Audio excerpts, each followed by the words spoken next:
bubbling? I said, Tzatziki, they got up. Excuse me. Ooh, they bubbling, boy. I saw the way they got up, too. I saw them, too. It was immediate. Ooh.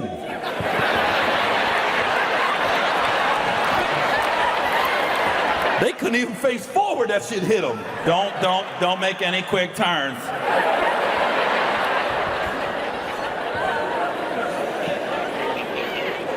They went together. Shit. You got a piss? I got a piss too.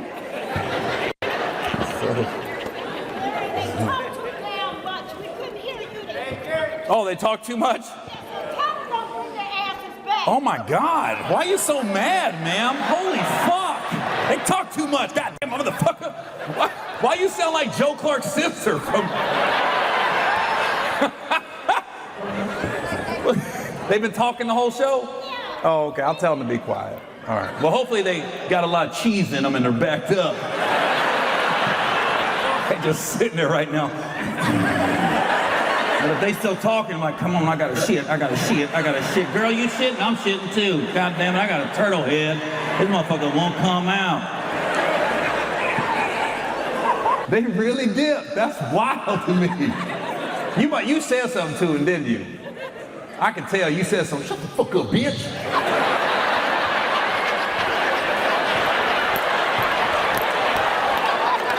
You act like you didn't say nothing. I can already tell you snapped on them hoes. I didn't come here to listen to your ass talk. God damn it, I'm in the first 4 rows. These motherfuckers are expensive, ho. You got me fucked up. No, fuck that bitch talking the whole goddamn show. Shut the fuck up. We should go. I knew you said something. You know how I know? Because they left with no arm swing. They was like...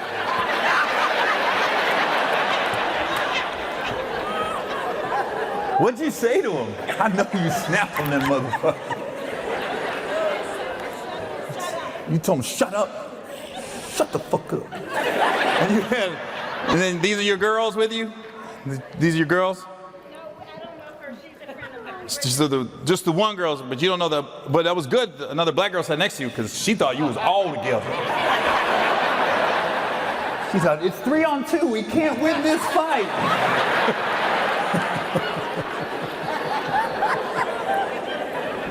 I knew there was something else to it. You gotta, yeah, okay, now it makes sense. I thought they had the shit. These motherfuckers are out there right now trying to call the cops. So we can't arrest them? Ma'am, you can't arrest me for saying be quiet. Well, my daddy's friend cuts the judge's hair. I'm gonna call the judge. They making Facebook posts right now. Fuck the Dow Center. Ghetto ass motherfucking GU. This black lady told me to shut up, and I have black friends. I love black people. It's not black, but I want to give you guys a visual. You all know me. You know me. I've worked with every creed, every race, every religion. But when a black woman tells you to shut up, it's scary. It is scarier than a white lady telling you to shut up. White lady tells you to shut up. Shut up. You shut up. But black lady tells you to shut the fuck up.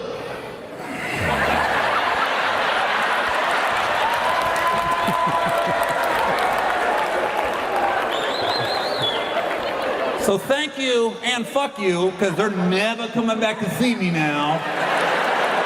So you three gotta come every year, because you just lost me 2 of my loyal fucking fans.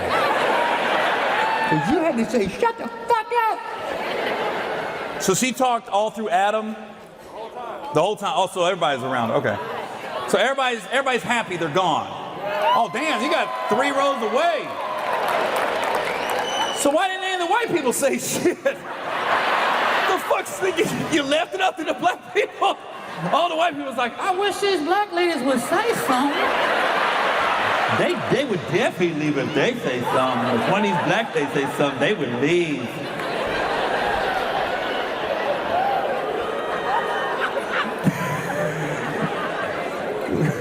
That's just white people, we don't do shit like that. We just...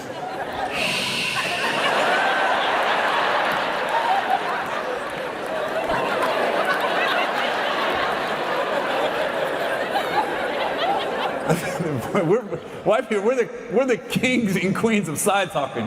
Why doesn't she shut the fuck up?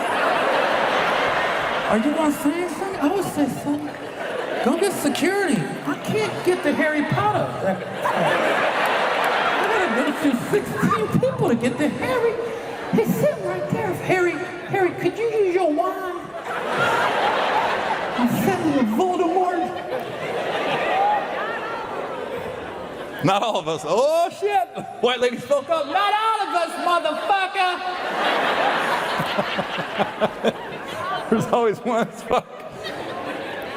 Oh, man. That white lady got pissed. Motherfucker, I'll cuss a bitch out. You got me fucked up right now. Ask my kids. Kids are just quiet and shit. Oh my gosh, man. Yeah. Oh, she was recording me? Oh yeah, kick that bitch out then. Fuck her. I don't want fans like that. Bootlegging my shit. Motherfucker, yeah, kick that hoe out. Yeah. Well, thank you for taking charge. I didn't know it was that bad, so I apologize for acting like you was the aggressive one. I was a cop when I was in the Navy, and you know, I'm very proud of my arrest record because I was a police officer for 4 years, and I had 2 arrests. I'm really proud of that. I was a great guy because, you know, I was the one to ask questions. So when I first got to my first duty station after police academy, you know, I raised my hand. I said, hey, do we get bonuses? They go, what do you mean? I go, like if I arrest 100 people, I get a bonus? They go, no. I go, so, if I arrest 100 people, or I arrest no people, my paycheck's the same? They go, yeah. I go, okay. I know what kind of cop I'm about to be, lenient. And I like working nights. Most guys didn't want to work nights. I volunteered to work nights because nobody's looking over your shoulder. But you got to deal with DUIs, you got to deal with drunks, you got to deal with bar fights, you know. Because I remember one night I was on patrol, and like I said, if there wasn't a witness, motherfucker, it didn't happen. You know how many cars I saw, I'd be like, go the other way. I'm about to risk my life for the same check. But we had a nightclub on our base, and you know, it was about 1:30 in the morning on a Friday. I'll never forget, this car just went up on the sidewalk, ba-doom, ba-doom. And I was like, ah, fuck. And I looked around, there were some witnesses sitting outside the nightclub. I go, damn, I gotta pull him over now. Why ain't you inside? So I pulled him over, and I'm still trying to let this dude go. My whole plan is to let him go. I go to the driver's side window, I knock on the window, he rolls down the window, and the dude immediately starts yelling at me. He's like, I'm a black man without a record. I'm a black man without a record. I was like, I would like you to keep that title. Could you quiet down, please? Then he just kept yelling, you pulled me over because I'm black. I go, motherfucker, your windows were tinted. I don't know what color you were.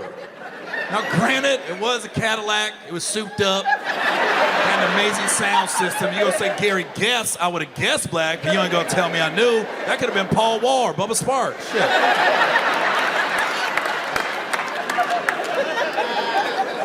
So now I got him out of the car, and I'm still trying to let him go. I got him on the truck, no handcuffs, just got him on the trunk, you know, just hands right here. Now the nightclub's letting out. Why the fuck did it have to be hip-hop night? God damn it. All these people are coming out, they just see this brother on the back of the car, I'm this white-ass cop looking at him, and it's just black people, black people, black people, 2 white girls coming out of the club.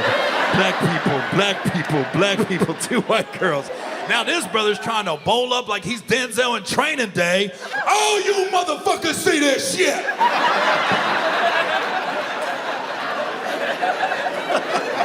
I'm sitting here like Ethan Hawke. Are we good? We're good, right? I had to arrest them. I didn't want to arrest them. I'm still mad about that, you know.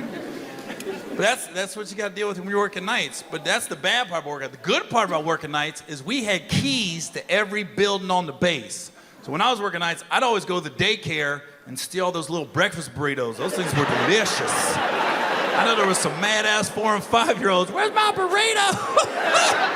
Drinking them good-ass elementary school chocolate milks. I used to love that shit. You know, you pull up that little refrigerator, you got that line of red, that's whole. That line of blue is 2%, but that goddamn brown, don't fuck with that shit. I used to be killing that shit in the daycare. Be sitting on little beanbags, taking naps. They'd be looking for me. Petty Officer Owen. Yeah, I got an alarm that went off at the daycare. I'm just gonna walk through and make sure everything's clear. I'll be out in a few minutes.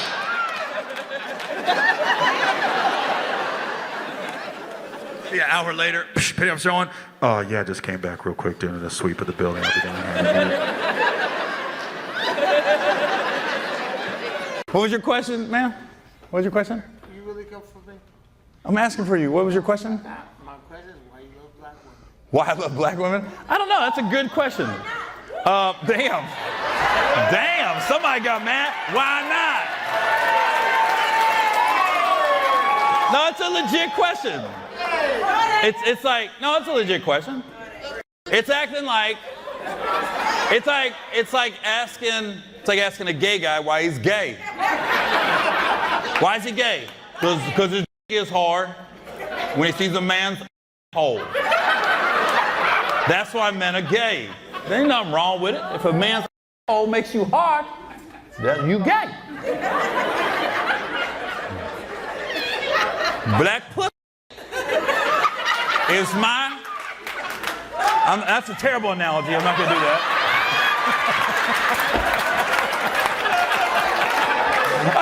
I was like this. I'm not doing that. Even she got sober. She goes, no! Gary, that's the wrong comparison. Motherfucker sobered up. No! I always did. I can't explain. It's not a put down to any other women. It's just what you prefer. And the crazy part is, black girls always like me. That fucking deaf girl, black as fuck.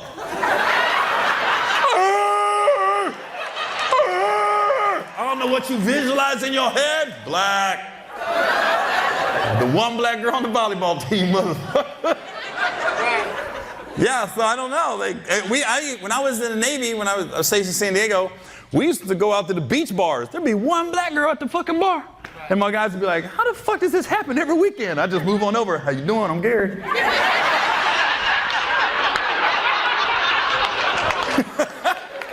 I keep doing that. Ain't no these white boys be coming up on me. I'm different. It was I swear to God, every time we would go out, my boys would be like, they'd be looking around the bar and be like, they find one black girl, they go, I know Owen gonna get there before the night's over.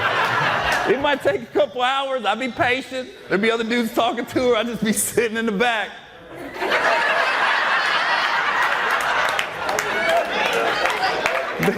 And you act like you casually going over to her.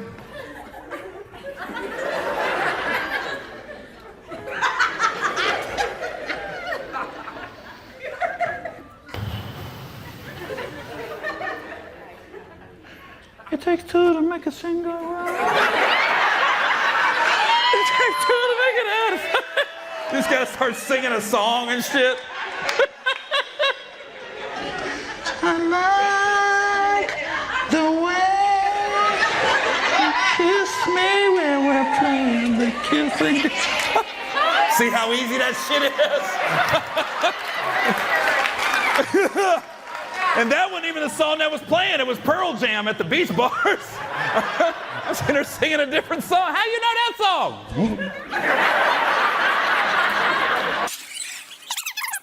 Where's the rest of the birthday party? They thought the show started at 8, I bet. I bet you they did. It's gonna be a disappointing birthday. They get here 8:45. Is it for Nadia Barrow? How old is she? She's not here yet? Did she have dinner before? How'd you guys get here before her? Was this the first meeting spot? We're gonna start the improv? And another meeting spot. before this? Okay, where was that? At our house. You guys all left the house at the same time? House. At whose house? Nadia's house. So everybody's at Nadia's house, and you two dipped. Are we gonna get there? We're gonna hold the table down. That's an excuse you really wanted to leave. Like, this is boring as fuck. I'm like, yeah, no. And then one of you go, I'm gonna go with you. No, when you drove separate.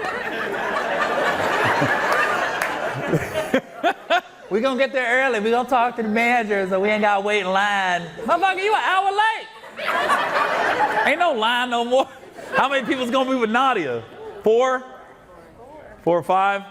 How was the pre-party? I was pre-partying at my house. Oh, you didn't go to Nadia's house? No. Oh. Was it, you missed it too? Damn.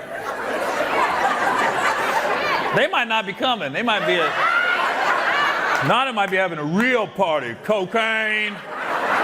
They going to town. I'm glad them other 2 motherfuckers ain't here. They always judging me. She different since she got saved. Ever since she found Jesus, she don't party like that no more. We going to see Gary? Man, fuck that comedy show. He will suck. He here every year. I'll see him next year. He always be coming on my birthday. Nadia! N to the A to the D to the I to the A. How do you know Nadia Barrow? We used to work together. Is it Barrow or Burrow? Barrow. Barrow. Then better if it was Burrow. But where did you guys used to work at? You stayed in touch. Oil and gas company. Oil and gas? Oh wow. Shocker. You too? We've been friends since we were 3? 3. You guys, where'd you guys meet? Like on the playground? On the monkey bars? Hi. What's your name? My name is Nadia! And when I get older, I'm gonna do cocaine. That is a birthday dress if I ever seen one.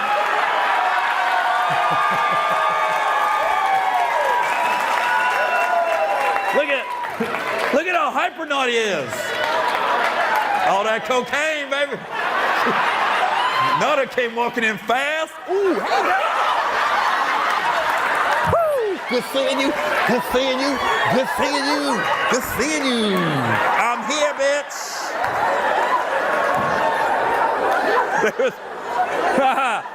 So these 2 is at your house, Nadia? They were there. Wow, you really are moving like you did coke. I was kidding earlier. I was joking because they got here early, and then I said, where's Nadia? They go, well, they're at Nadia's house, and then we didn't go to her house first. And I said, oh, Nadia might be doing cocaine with her girls, and they glad you didn't come because you got saved. All right. Well, just to recap. The only thing you really missed, Nadia, was I talked about how Houston's got a lot of Asian massage parlors. And I talked about a lot of transgender stuff. So I don't know if you're okay with that or not. And that's, you know whose cake that is, motherfucker. Why you put it on the other table? That's Nadia's cake on Nadia's table.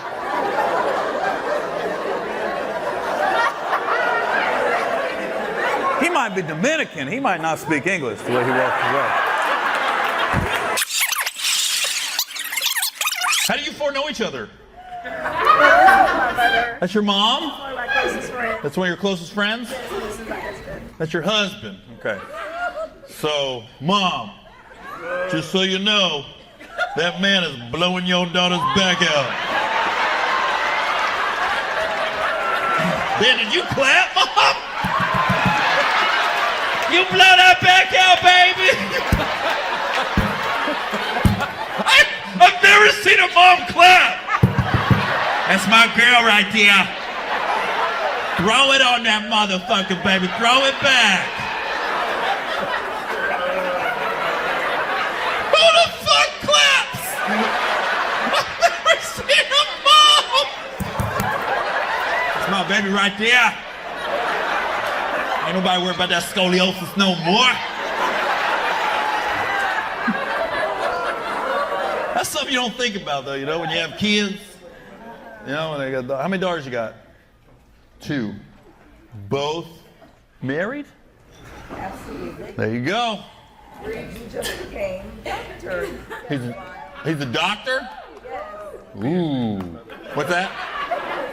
Last Academic week. doctor. Academic doctor. Oh, he put a big disclaimer on that shit. Don't go there, Gary. I ain't touching no body parts.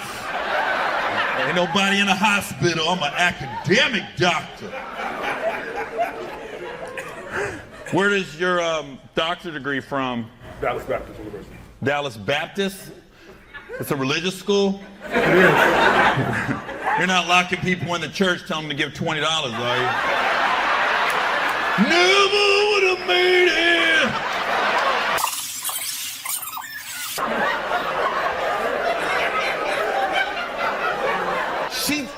She don't have any deaf people in her life, does she?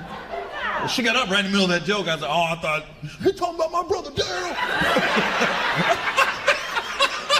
I don't want Daryl coming up here.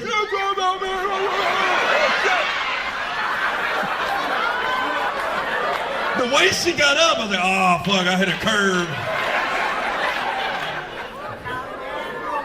She just had to use the bathroom? All right. She was bubbling.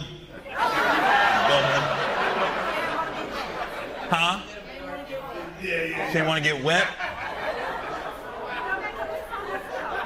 Oh, I almost made her piss on herself? I was, sorry, my mind went somewhere else. I go,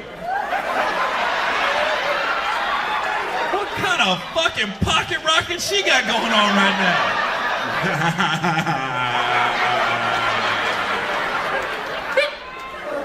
I'll be right back. I go to the bathroom. You know how I get.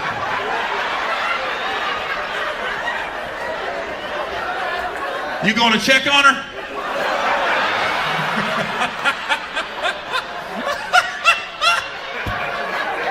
How do you girls know her?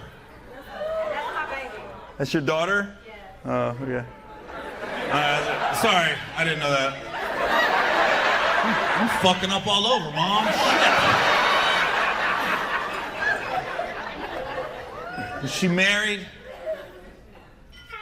Kinda. What's that mean? Please share, Mom. No, I want to hear this. I love my son-in-law, but Oh, you love him, but is it over? I'm not going to get in the person. You want it to be over? What's wrong with him? Something got to be wrong with him, dude. You put it out there. You could just said yes. Literally, Mom, I said, she married? You could have went, yes. You literally went to this whole, she like, kinda, not really, in and out, somewhat. Ain't nothing wrong with him. Just move on, Gary, leave me alone, go back to the pastor.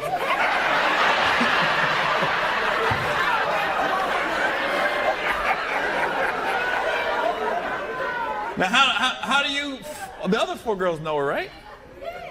How do you, huh? All co-workers, my friends. Oh, co-workers. Where do you ladies work at? Where do you girls work at? AT&T? What's wrong with that, Mom? Damn, Mom, you've been hurt in your life. Because everything you say comes with an AT&T. There she is.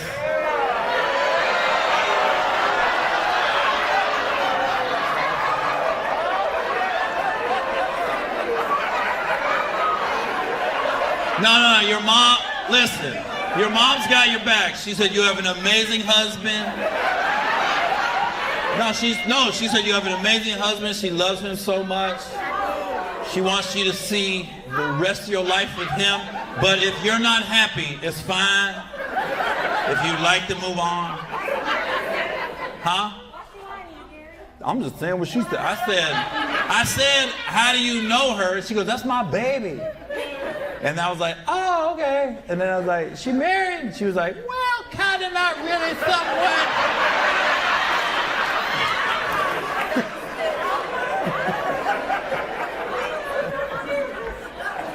So what happened?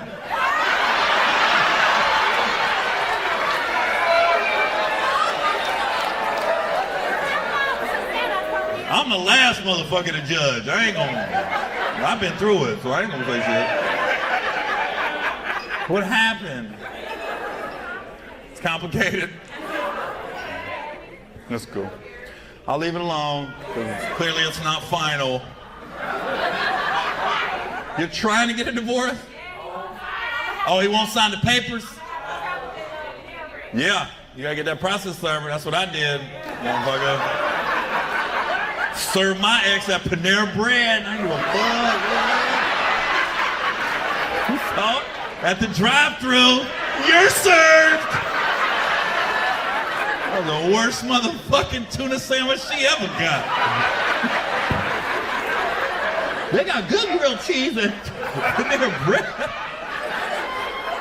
I go to Panera Bread once a week as a thank you. I ain't even buying shit for me, I'm just getting it for other people. There you go, man. Pay it forward. Oh, so it's over, he just won't sign the papers. Why won't he sign them?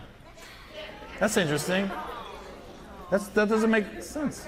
He's trying to trap you. He's already married to you. This ain't no Anthony Edwards shit. You heard about that guy in the Minnesota Timberwolves? He told the girl, she says, I'm pregnant. He goes, I don't want the baby. She goes, I don't care, I'm having the baby. He goes, all right, the baby ain't gonna have a daddy. He told her, and then they went to court, and they were like, you know, she got $5,000 a month in child support. And he said, all right, you agreed to it. And he left the courtroom and told the court, I'm just gonna pay all 18 years right now. And this is over with. That's the most gangster shit I've ever heard. He said, there you go.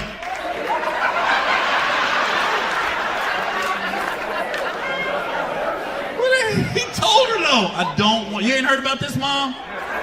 He said, I don't want the baby, please don't have it. And she was not trying to, no, I'm having the baby. He said, all right, I'm letting you know, I'm not gonna be in the baby's life, that's on you. And then she did it. Huh? He has $1.1 million, like they 5 times 18, yeah. But he was cool with it. She can't come back for anything else. She can't be like, no, he's got violin. What?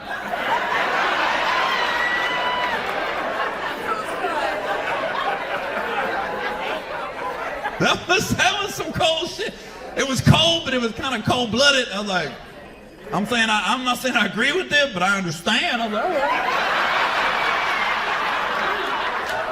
He didn't lie to nobody. Nutted in her. That's why I feel like a lot of these NBA guys and NFL guys should get vasectomies as soon as they get drafted. Freeze they shit. Mom. Did you have a flashback? Who did Mom used to bang in the past? She goes, ooh, you reminded me of Tony Dorsett right now. I used to tell Tony D, you gotta pull out. I ain't having no little Dorsett.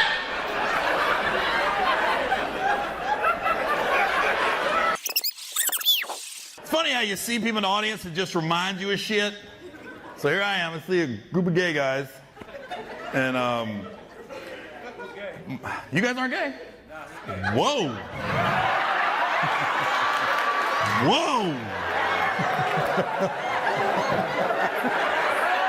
That shit fucked me up for a minute with the way his voice went. Who's gay, homie? Nobody gay in this bitch, motherfucker. My bad. It's like I misread the room. It's funny, he said, who gay? And the other 5 guys went, we are, what do you mean? What are you talking about? We're all gay. Shut up, I'm trying to fuck with him. Don't do that.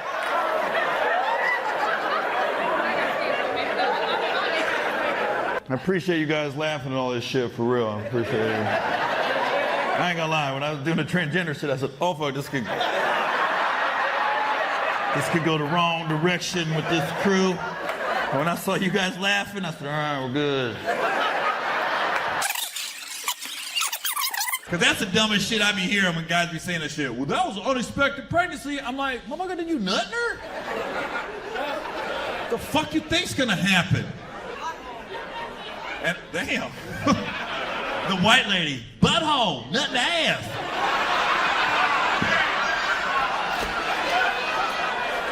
You Catholic? Are you Catholic?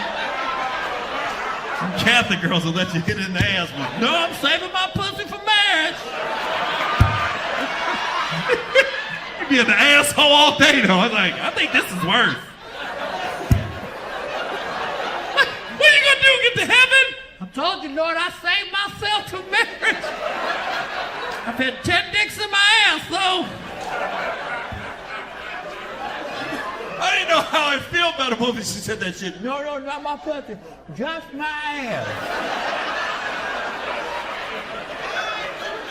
You nasty motherfucker. What the fuck?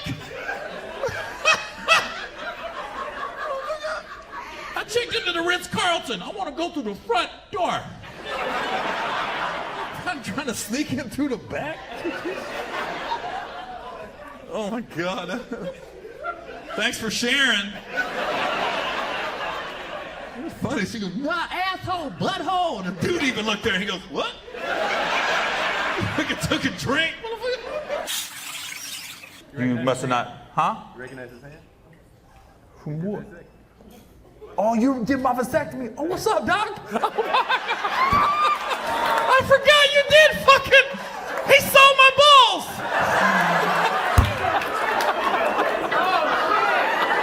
That's really my doc.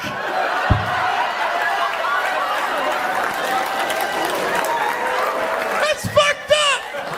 I kept looking at you like, fuck, I know this motherfucker. I didn't recognize you with my clothes on.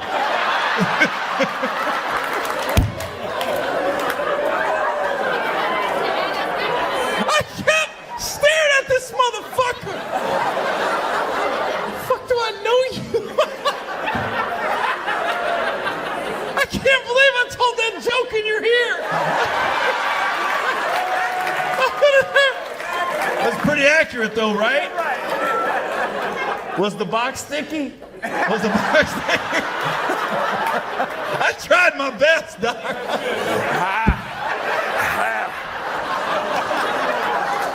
What the fuck you got me waiting 60 days for? 30 ejaculations? That was stupid. Then the motherfucker calls. Hey, just check on everything working out good. I was like, yeah, everything's good. All right, later. He just hung up. I go, oh, he didn't really care. He didn't really care. If you really cared, you would have actually held a conversation with me. Everything coming out all right? You good? Yeah. All right.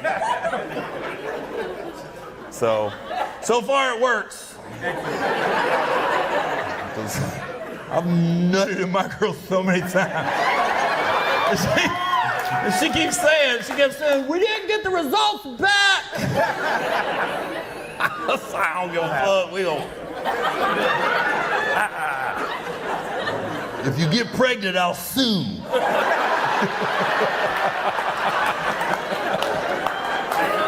I really can't believe you're here. I literally was thinking, I might talk about my vasectomy tonight.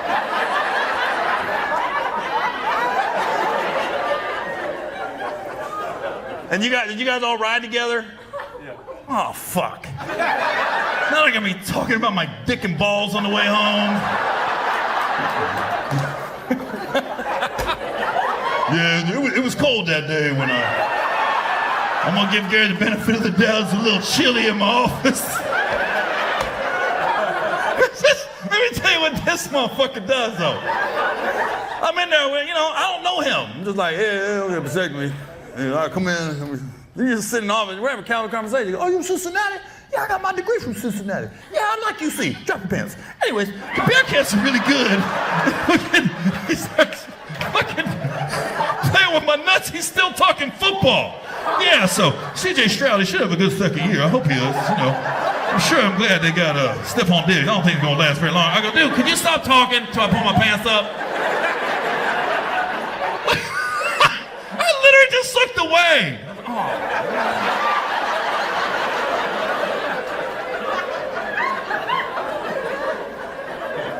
And then he apologized. Sorry, man, I'll be looking at balls all day. I'm trying to distract myself, all right?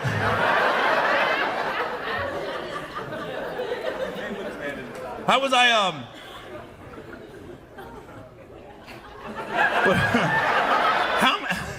how many people were actually on me when I was getting my vasectomy? Was it just you? Did you have nurses? Was it a nurse? A girl?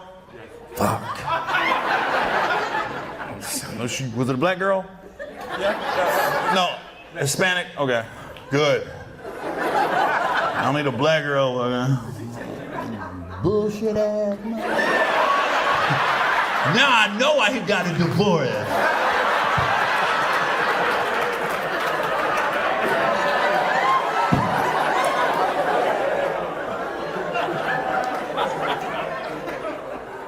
But look, everything came out good. So if anybody's looking to get snipped, that's your guy.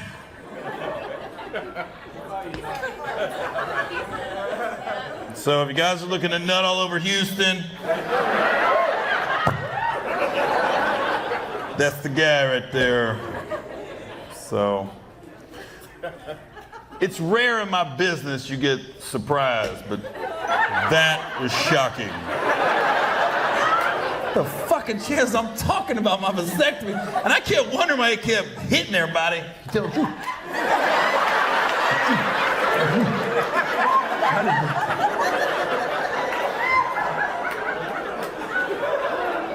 That was a good ass snap. Who cut my balls though? Who shaved them? They did a good job. I ain't gonna lie about that one.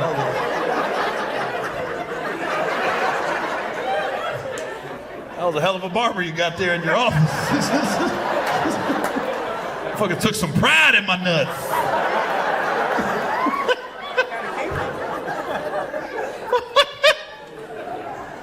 Oh my gosh, that's funny, man.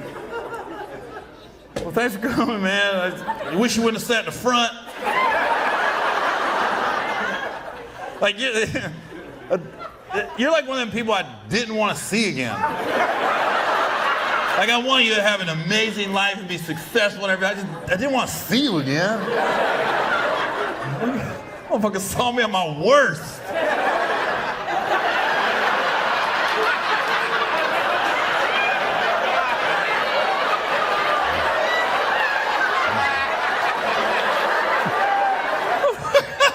He could have been fucking with me and shit.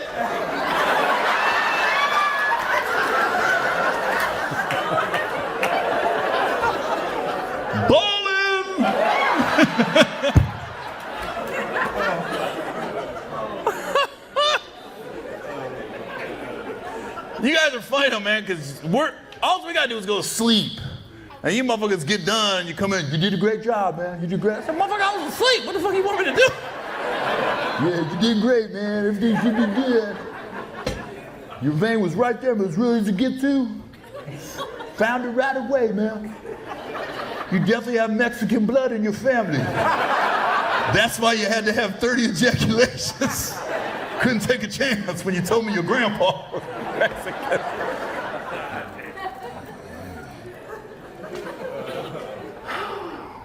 Well, thanks again for coming, Doc. Is that where you guys met? At his office? Somewhat. You're fixed? Did he do it? He didn't do you? Okay. That's so weird. That's weird, man. Because now I don't want to look at you. I just want to do the show over here.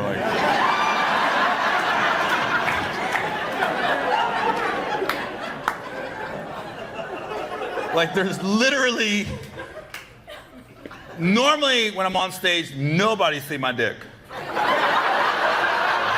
But this show, 2 people have seen my dick, my girl and my doc. There's too many people to see my dick at this show. So anyways, we gotta wrap it up. Something I don't have to do anymore. So.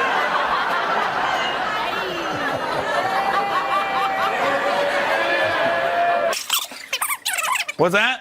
When do you get to go home? I live here. Motherfucker, I live in Houston now.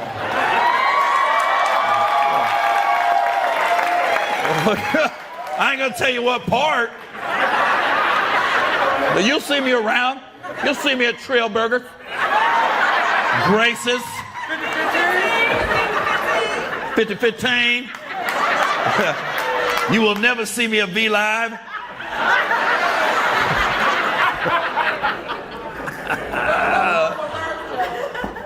Nah, I had it. Because that's everybody be like, you be lying to people when they be like, why'd you move to Texas? I'd be like, no state taxes. You know, I needed a hub. United has a hub. Motherfucker, that's not why I moved here. For that motherfucking ass, boy. Everybody knows, like, the head game is crazy in Houston. That's shit we talk about. Yo, Houston, man, I don't know what the fuck they teaching them girls in public school.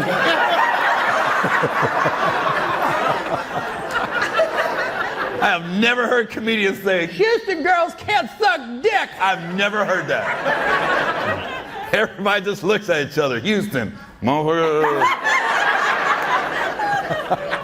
Where you at next week, Houston? Motherfucker, you in Houston? We just changed our inflection. Motherfucker, you in Houston? Yeah, it's just fire around here. I love this motherfucker city, boy. I've been jumped a couple times in my life. It's weird when you get jumped. Detroit, I was in Detroit, motherfucker jumped me one time. Because I walked into a bar. It was my after party. Motherfucker, my shit. That's why I'm not going out tonight. Don't even ask. I don't care how many bottles, how many fucking bitches. You got me fucked up right now. I don't want to be on fucking TMZ tomorrow. Here comes the Glorilla system. Can I get a little cash? Let me run them pockets real quick.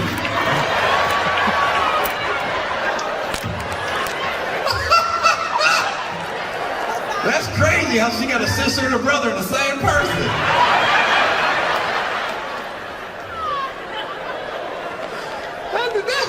That motherfucker right there.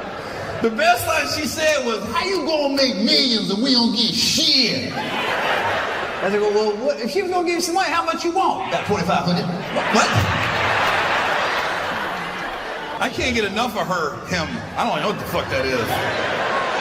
She broke, but every time she's on TV, she got a new tattoo. Like, So you guys are high school sweethearts? that's good. What grade were you in, bro? I just grabbed. Whoa, hold on. What the fuck? I think you just caught a case, man. You know, that shit. He's trying to bag. No, I graduated early. I was smart.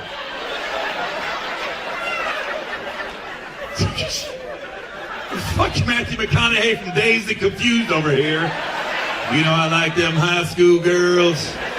As I get older, but they stay the same. Oh, I done graduated. What the fuck was you doing in the hall? How's it going? I gotta get to class. Nobody going to class no more. I'm baling hay on my uncle's farm. Milking cows for the Maryville Mares. So you wanna try this again?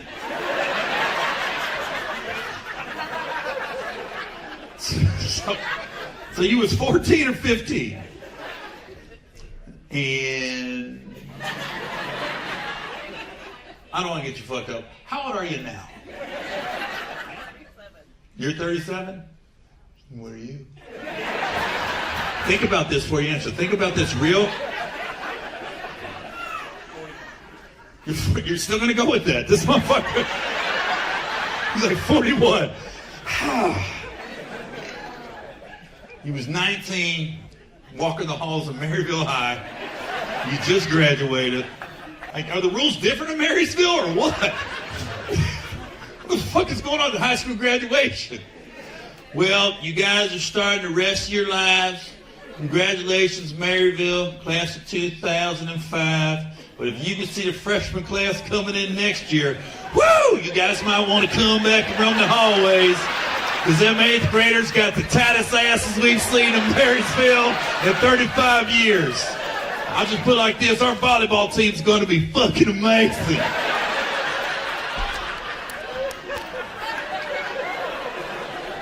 What the fuck were you doing?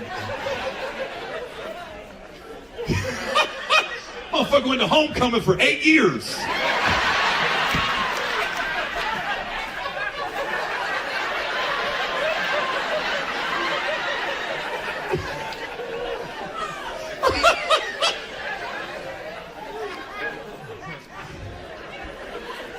What'd your dad say?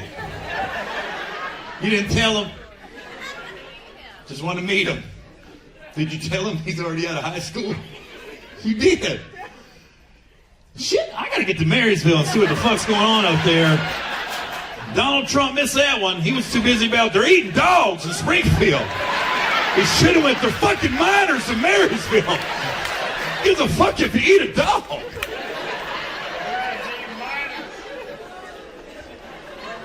Well, you guys are still together. You guys are like that movie, A Time to Kill. Remember that with Matthew McConaughey and they had the one doctor on the stand? They said, isn't it true you got arrested for statutory rape? Yeah, he was like, well, no, I did. And Matthew McConaughey was like, what if I tell you that doctor was 3 years older than his wife and they had married for 40 years and they had 4 children together? Does that still matter? That's where I feel like you guys are at right now. Don't you ever commit a crime, because they're going to bring it up. Is it true you dated a 15-year-old when you were 19?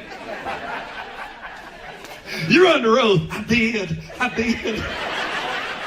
Then you got the other guys got to come up. What if I tell you that they were high school sweethearts? Well, one was in high school and the other one wasn't. But they got married, they've been together for 20 years, and now they venture off to Columbus every blue moon when there's a rainstorm to go laugh at comedians.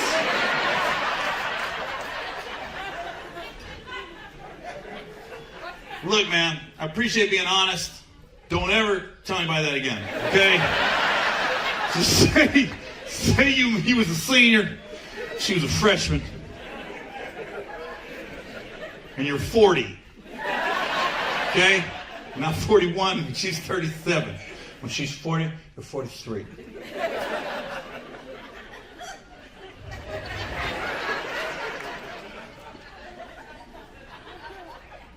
What's funny is like, nobody in this audience thought anything about it. Everybody here just went, well, that's Marysville. What was your question, ma'am? What was your question? You really come for me? I'm asking for you. What was your question?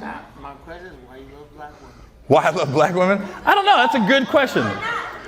Damn, somebody got mad. Why not? No, it's a legit question. It's like, no, it's a legit question. It's acting like, it's like asking a gay guy why he's gay. Why is he gay? Because his is hard when he sees a man's hole. That's why men are gay. There ain't nothing wrong with it. If a man's hole makes you hard, then you gay. Black pussy is my... that's a terrible analogy. I'm not going to do that.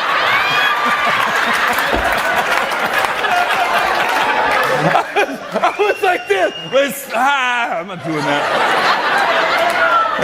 Even she got sober. She goes, no! Gary, that's the wrong comparison. Motherfucker sobered up. No! I always did. I can't explain. It's not a put down to any other women. It's just what you prefer. And the crazy part is, black girls always like me. That fucking deaf girl, black as fuck.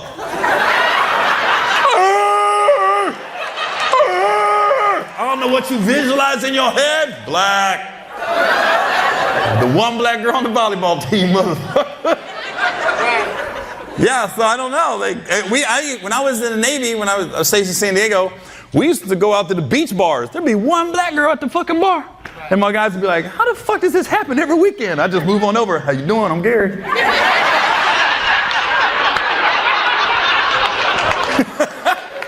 I keep doing that. Ain't no these white boys be coming up on me. I'm different. It was I swear to God, every time we would go out, my boys would be like, they'd be looking around the bar and be like, they find one black girl, they go, I know Owen gonna get there before the night's over. It might take a couple hours. I'd be patient. There'd be other dudes talking to her. I'd just be sitting in the back.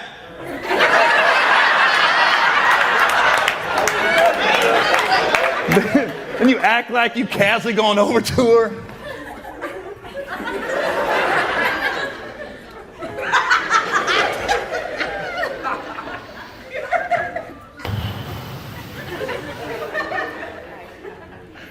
It takes two to make a single round. It takes two to make it out. This guy starts singing a song and shit. I like the way you kiss me when we're playing the kissing. See how easy that shit is? And that wasn't even the song that was playing. It was Pearl Jam at the beach bars. I was sitting there singing a different song. How you know that song? What do you do for a living? Oh, shit. I'm a massage therapist. Oh, you're a massage therapist. Oh. It's okay. It's okay. I specialize in reflexology. Right. Specialist in reflexology? What does that mean? Usually it means a hand job. What does yours mean? Oh, your feet? Oh, you do it with your feet? Damn, bro, I never had nobody touch my shit with their feet. You're a legit masseuse. Okay. You went to school. Okay. It's not cash only. There's not paper towels sitting on the edge of the bed. Do you have guys think that though sometimes? You know, I've been doing it for 16 years and I've only had it one time. And I grew up with brothers. I shut that shit down real quick. What happened? His shit was just out? No, actually, he was an older gentleman and my brain was like, money was sitting there. I'm like, what the? Oh, he left cash? He had money sitting by his clothes. I had just started. Uh-huh. He started, oh, my wife died 2 years ago. But I did my research. I'm like, wait a minute, your wife didn't die. It was your mother. You went on this fucking website? Oh, yeah. I work for myself. I Okay. work alone, so I do my research before I have a new client. Yeah. So they're coming to your house or something? No. Oh, okay. Hell. I'm just asking, motherfucker. I'm not accusing you of anything. You're just sharing all the information. Nah, cause you know I work for myself, by myself, in the second bedroom. Saves on taxes. The IRS doesn't know I'm a cash-only massage therapist. So the money's there. He's saying his wife died. He was like, are you, and I knew exactly what he was going to. I had hot stones, I threw him down. I said, get your shit and get the fuck out. You said that as a masseuse? Get your shit, throw my hot stones down, and get the fuck out. He didn't come out. I kicked the door open, whatever he had. Really? So he didn't like show his shit. No. I think you overreacted. I really think you overreacted a little bit. He was just seeing what he could get. All he did was like, look, I know what you getting at. I'm still gonna take this money. I'm gonna keep my mouth shut. I'm gonna work on your motherfucking feet. Keep your dick under the towel.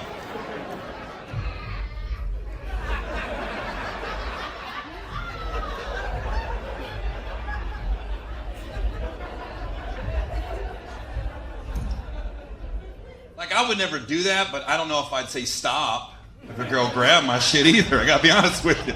You're vulnerable. You're just laying there, all of a sudden she tickles your balls. Ooh.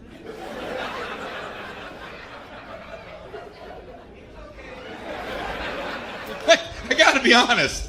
I'm not gonna do it, but fuck, if a girl, you're butt naked and you're so relaxed, and the music's back there. Do-do-do. Do-do-do.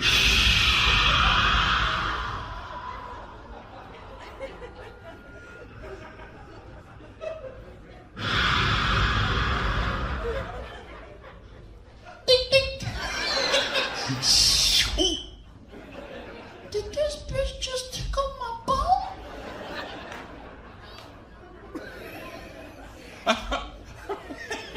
I'd probably be laying there like flat, but I try to arch a little bit. Let me see if she gonna grab my dick real quick.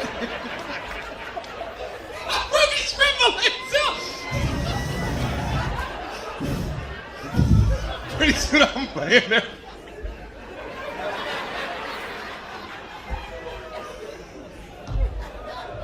Because it can go both ways. You could have a guy really trying to get a massage, and the girl misreads the room. Pow, pow. And then you got the dude, my wife died 2 years ago. You got your phone out, lying motherfucker, it was your mother-in-law. Take your ass home to your unhappy marriage. Slow down, Miller Lite table. It's got a gang of Miller Lights in this motherfucker. How do you four know each other? Are you four all know each other? That's my son. That's your son. That's his girlfriend. That's my friend. That's just your friend. So where'd you meet her son? High school. Really? School, actually. Huh? Middle school, actually. Well, so you guys start dating? You guys went to prom and shit? No, actually, we dated outside of high school. Outside of college, actually, too. So you met in middle school, high school, and then how'd you reconnect? We just been best friends for like 10 years. You two have been best friends. And then- Didn't do anything. No. For 10 years, just friends. Yep. You know how many times he jacked off to you when you were just friends? This motherfucker was rubbing his shit to you for 10 years. Mom knows, she looked at him. She probably walked in on co-time. God damn it, Mom! I'm sorry. I heard you making noises. I thought something was going on. So how did you guys end up dating after 10 years of being friends and him jacking off? We both ended it with both of our exes. Oh, you both had exes? Yeah. Okay. And then we just, I don't know, rekindled. Started fucking. Started fucking. Thanks, Mom. Cut to the chase. They started fucking. I walked in his room and thought he was jacking off and she was on top of him. How long you guys been together now? 4 or 5 years. 4 or 5 years? You like her, Mom? Yeah. She's cool? Well, that's good. It's important.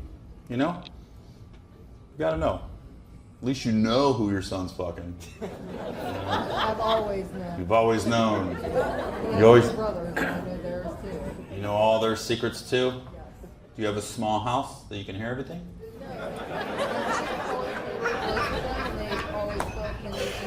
They tell you who they fuck? That's wild. How was prom? Mom. This bitch's head game was crazy. Oh my God, Mom. I mean, I didn't get prom king, well, motherfucker. My youngest son called me on FaceTime when he got done having sex with his girlfriend for the first time. FaceTime? Mom, I did it. I'm a man now. Look, open your mouth. That's me. As soon as I opened the phone, I went, I'm hanging up. You saw her?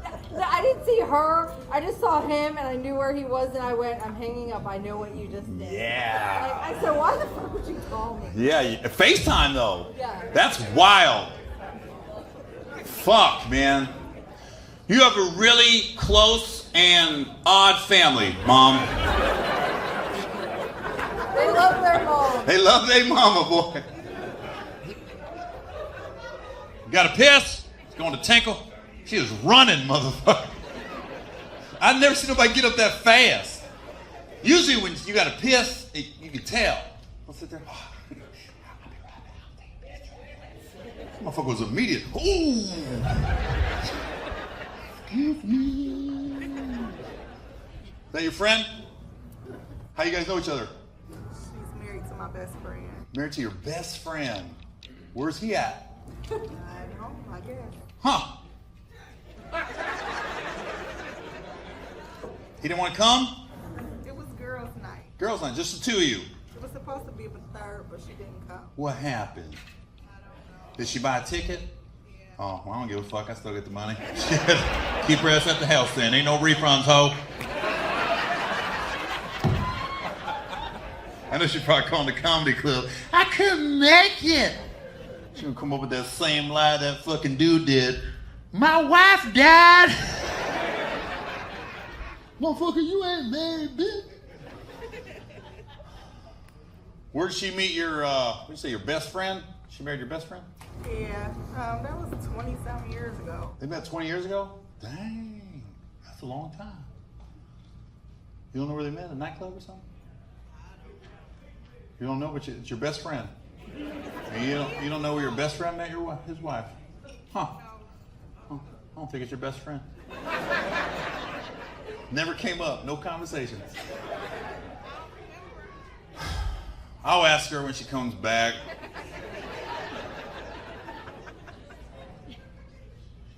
pissing for a minute. She had a lot to drink. Ooh. So you didn't know her until your best friend started dating her. Yeah. And you never asked where you met her. I don't remember. I think you do. And I think you don't want to share with the crowd. Was it a strip club? Was it a strip club and she used to be a stripper?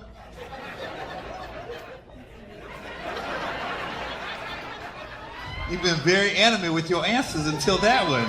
You got real quiet. That's where they met, isn't it? She used to be a stripper. What's she do now? She's a registered nurse. That's usually what strippers do when they retire. That's usually the transition career. There she is. Hey. Hey, nurse.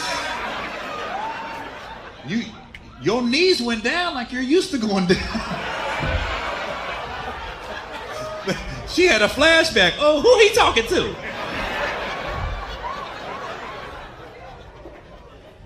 So she said, you married her best friend 20 years ago and you were a stripper. That is what she said. Where? 20 years ago. Magic City. In Atlanta? We might have met. 20 years ago, that's when I was always at that motherfucker. Where'd you meet her best friend at? Because she don't remember. At a poetry reading? One of these? Was it like one of them Punani poets? You talking about pussy and shit?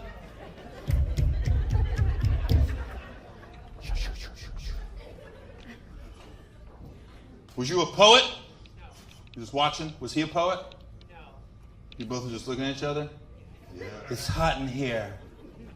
I feel like I'm gonna sweat. But I'm not. I'm gonna stay cool because that pussy wet.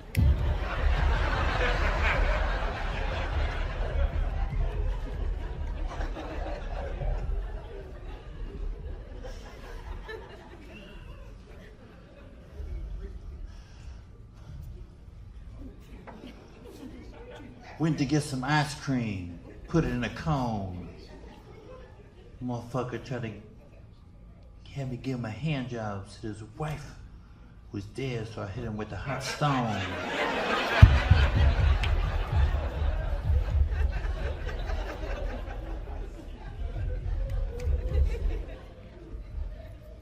That table's got a lot of Miller Lights. That's a lot of beers. Your mama just found out you was jacking off to her for 10 years.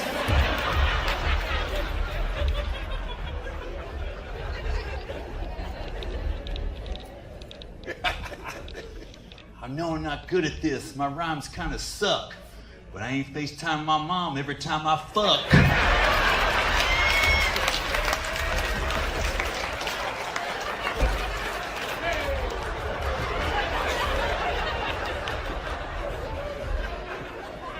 Here, the newest thing is called a baby moon.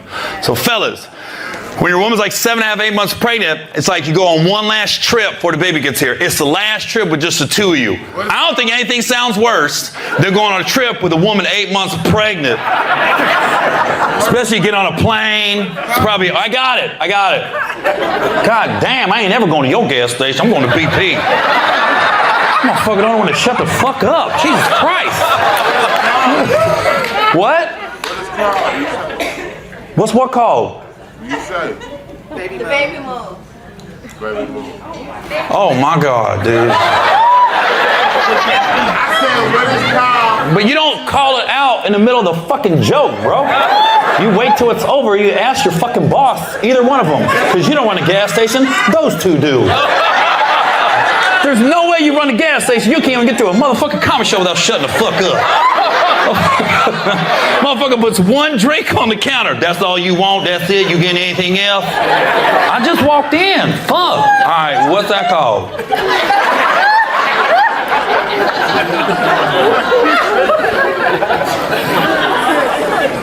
That's your husband? That's your husband? That is, isn't it? You didn't want to say yes. This motherfucker rolled her eyes. He wasn't like that at the wedding, was he? Do you take her to be your wife? I mean, right now, we're getting married right now. When do I say I do, or I did, or I want to, or I'm going to? All right, that was a commercial break for ADHD. I think one of your patients escaped.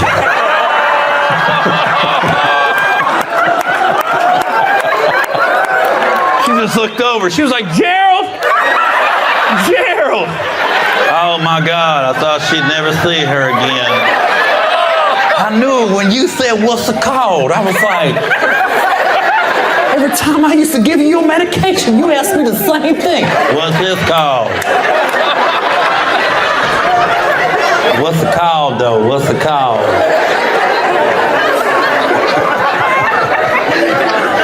I have to fucking color purple him till you do right by me.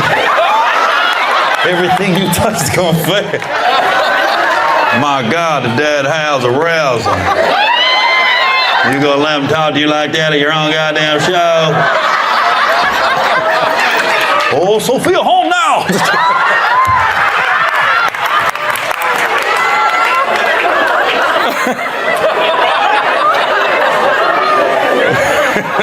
You're gonna have to deal with this at Thanksgiving, okay? Everybody got a cousin just like him. She ain't no different. Motherfucker be sitting in the corner. Hey, where the fuck's Harrison? That's in Ohio, huh?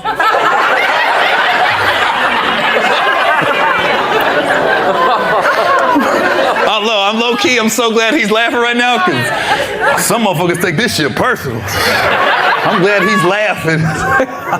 Some brothers be like, hey, motherfucker, beat the fuck out of you. No, you're not. There's security, and there's cameras, and I will press charges. I mean, you'll be working at my gas station.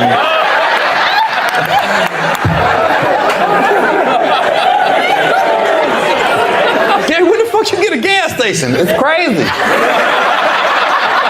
Remember when I had that black guy? Motherfucker, that was worth it.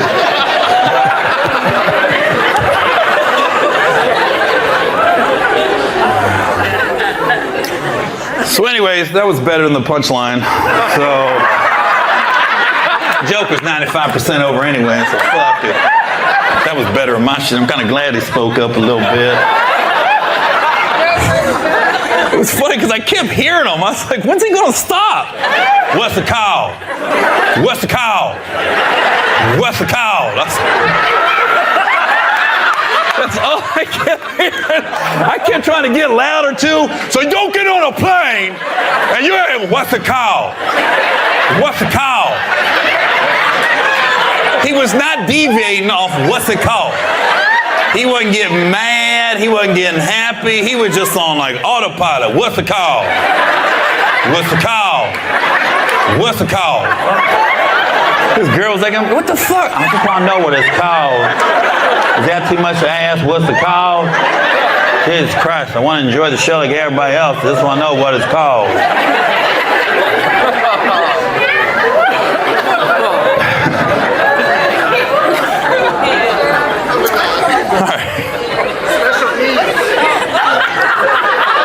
No, he's not. He's not.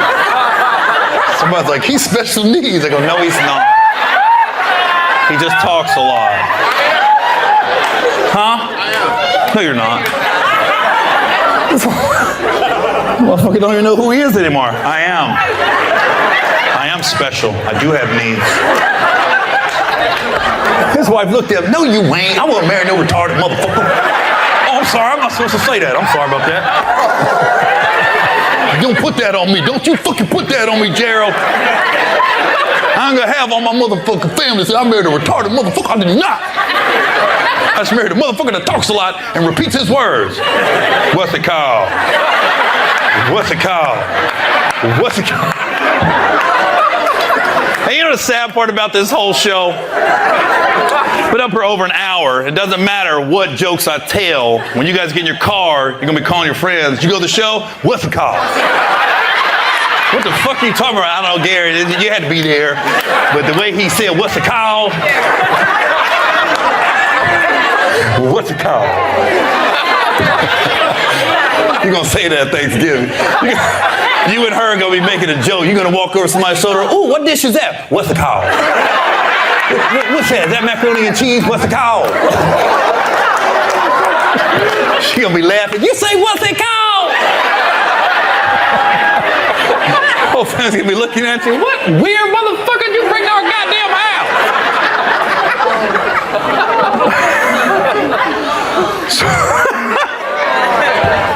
So every time I want to start another joke, I think he's going to speak up.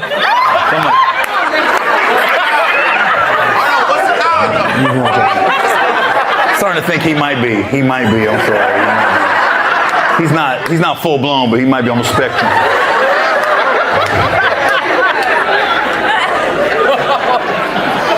He can get a parking spot for sure.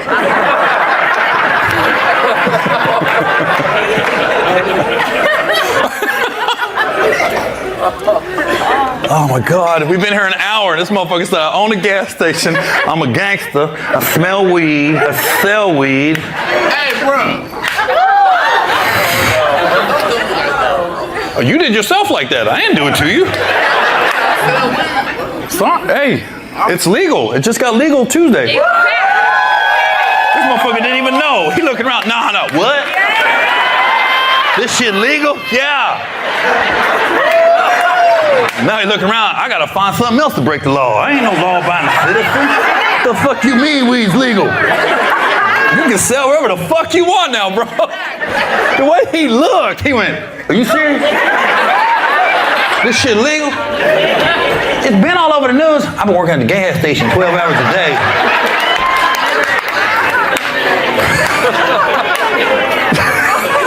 I wish you could have seen his face. He really looked at his girl. What?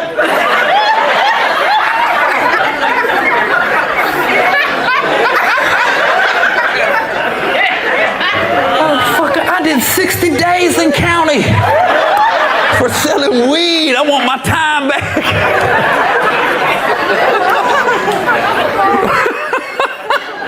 How long you been married, baller? 33 years. 33? Dang. You got that good for real. Got that good. 92? That's before cell phones. That's when you had to call the house. You had to remember the phone number. Remember you be at the club? What's your number? My number 909-512-3131. You walk around 909-512-3131. 909-512-3131. Hey, what's up, Gary? Shut the fuck up. 909-512-3131. 1, 3, 1, 3, 4. I need a pen, bro. What kind of fucking club doesn't have a pen? You write it down. Then I hope you don't smear it in the napkin.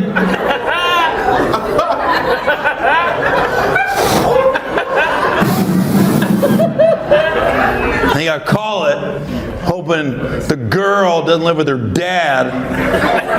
Hello? Hello? Is the girl with the good there? Oh, you talking about my oldest daughter.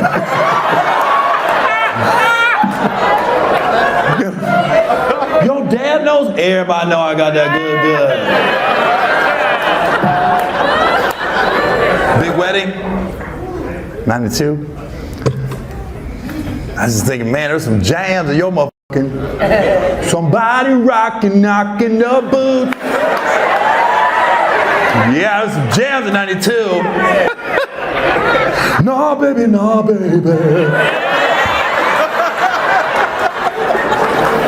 I went to a white high school and a bunch of white girls sung at the talent show my senior year. I was like, what the fuck is this? They were doing one step. I get so weak in the knees. I can hardly speak. I lose all control. Man, Something takes hold of me by my side. I just can't deny your love is. Then they got her knees, knocks me right off of my feet. I was like, what the? It was 3 white girls. It was so bad. They wanted the school to start clapping.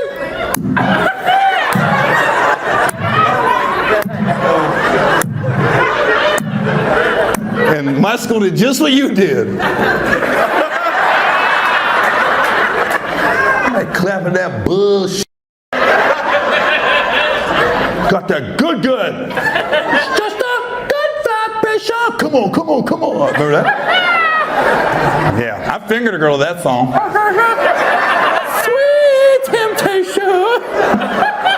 I did. I finger banged a girl in the club one night. Just a good vibration. Every time I hear that song, I just want to smell my fingers. Feel it. Feel the vibration. Yo, Johnny G on the back up. Johnny G, up in the crack. It's funny how you hear certain songs and they bring back memories. Good vibrations. Marky Mark and the Funky Bunch. Finger Bang. Dome Nightclub, Washington, D.C. It's just a good vibration. Come on.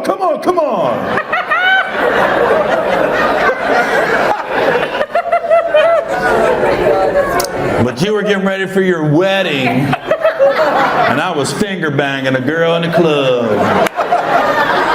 Look how life. And here we are, 33 years later, just laughing together, talking. Oh, your kids are here? Those are your kids? Yeah. They came out the good?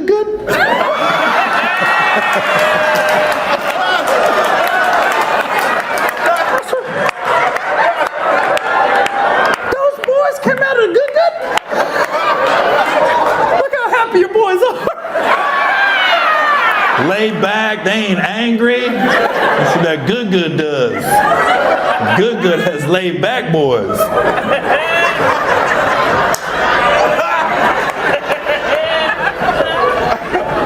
You get bad. Those are angry mothers. Fuck, bruh. Talking about my mama. Oh, your mama ain't got that good. Why you so angry, bruh? I'm just saying, man.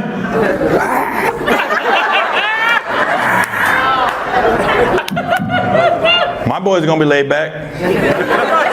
They came out of some good too. Hell yeah, they did. Yeah, good. I don't know if that's a conversation you have with your boys though. Dad, what was mom like when we was little? Oh, that boys.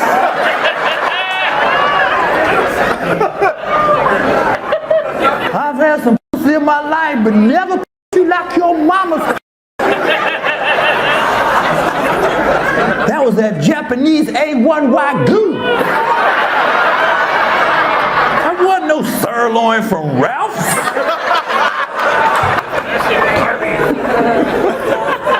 That was $110 an ounce.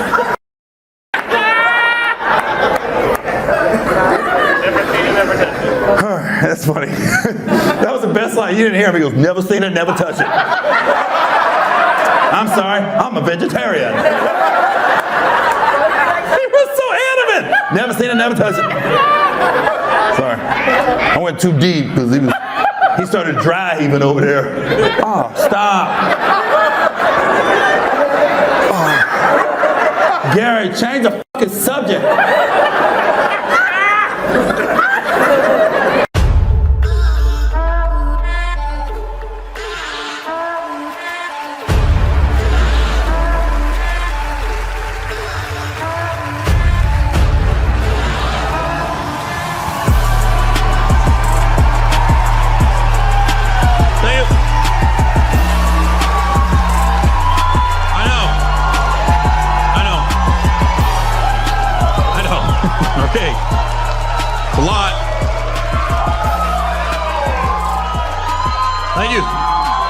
guys. Okay, yeah. You guys sound like me when I left the lawyer's office when the divorce went final. This is my first. It's my first time publicly I'm allowed to announce the divorce is final. So now I can kind of talk about everything, you know? Because before I had to be very careful. My lawyer would always be like, you know, Gary, I don't want you saying that. I don't want you saying that. I was like, all right, I'll fall back. But now I can really talk about everything, you know, because it's funny. Like, I remember when my divorce hit TMZ and everybody thinks you're supposed to be depressed and everything. Then the next morning I woke up, I go to Instagram, man, my DMs was popping. But I didn't have a bunch of Instagram models hit me up. I had a bunch of fucking aunties. Everybody hit me up. You looking for a cougar? You single now? You looking for a cougar? I'm like, I'm in my 40s. That means a cougar's pushing 70. What the fuck am I doing with that? Just shows up at the hotel. How you doing?